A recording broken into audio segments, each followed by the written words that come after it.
My first Universal horror movie that I'd seen was Frankenstein when I was 6 years old, and it really had a big impact on me. I mean, just seeing the monster when he first walked through the door, it was pretty impactful, and I thought it was just the coolest thing, the emotions that I was feeling, the sense of excitement, the suspense.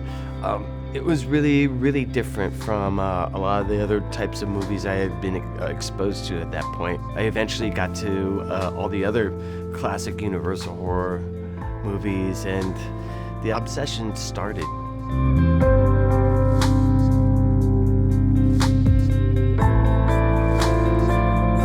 My name is Kirk Hammett. I play lead guitar in a band called Metallica, and I am also a huge collector of horror movie memorabilia, artwork, books, toys. I collect anything that's related to horror movies from the turn of the century to present day. My favorite genre to collect is the movie posters, and they're super, super rare, really, really hard to find, and beautiful, and just a marvel to look at. I'm basically a daydreamer. I always have been, and when I pick up my guitar, which is, the most ready way for me to express myself and my feelings, I have a tendency to play stuff that's dark and just haunting and in a minor key. I definitely attribute that to my earlier influence of the horror genre. It was not just the movies, but it was also books.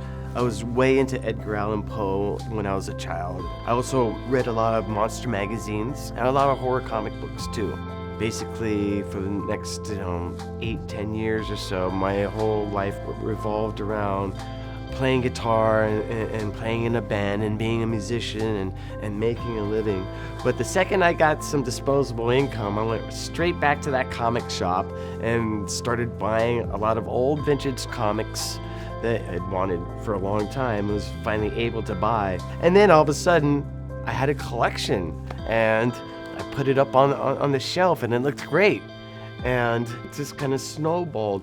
But the second I put up that one movie poster, it really just kind of dominated the entire room. I saw the film, I think I was maybe 6 or 7, and Boris Karloff's portrayal as the mummy Imhotep was mesmerizing to me. I'll never forget how deep and hollow his eyes looked. But there are 3 posters that are known to have survived. I have one of the 3. I bought it, I would say, about almost 20 years ago. The thing with movie posters is you just can't walk into a store and say, I want a mummy poster.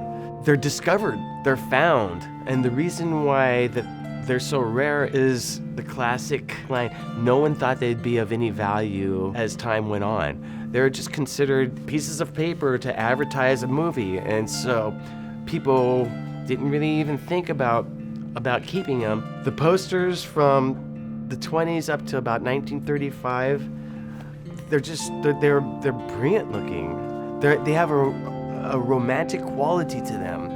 Romance movies were the biggest genre at that time.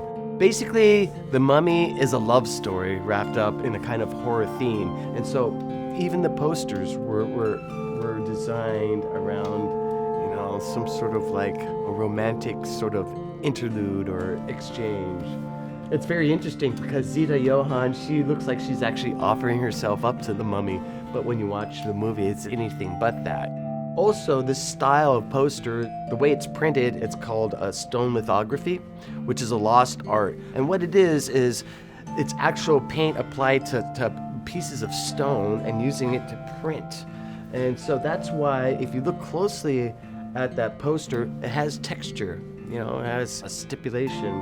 And, the layering of the color, too, gives it just a real kind of, like, surrealistic quality that I really, really just love. This poster's been very well kept, very well preserved, and the color on it is pretty amazing, I have to say. This is probably the best example in terms of true representation of color.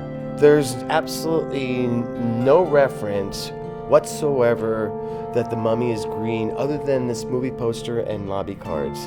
And the reason why he's green is because Karloff's makeup was green so that when it was filmed on black and white, it would look a shade of gray. And so this artist was on the set and was able to see that Karloff was green, and then they would go sketch out the illustration and paint it out in whatever appropriate colors that were in their notes.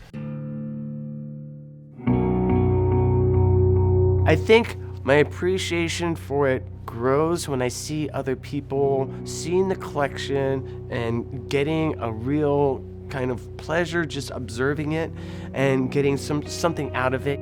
I put out a book called Too Much Horror Business. It's about my collection, and a copy of the book ended up at the Peabody Essex Museum, and they liked what they saw, and so they invited the collection over to become an exhibition, which was really fantastic for me because it's something that I've wanted to do for a long time.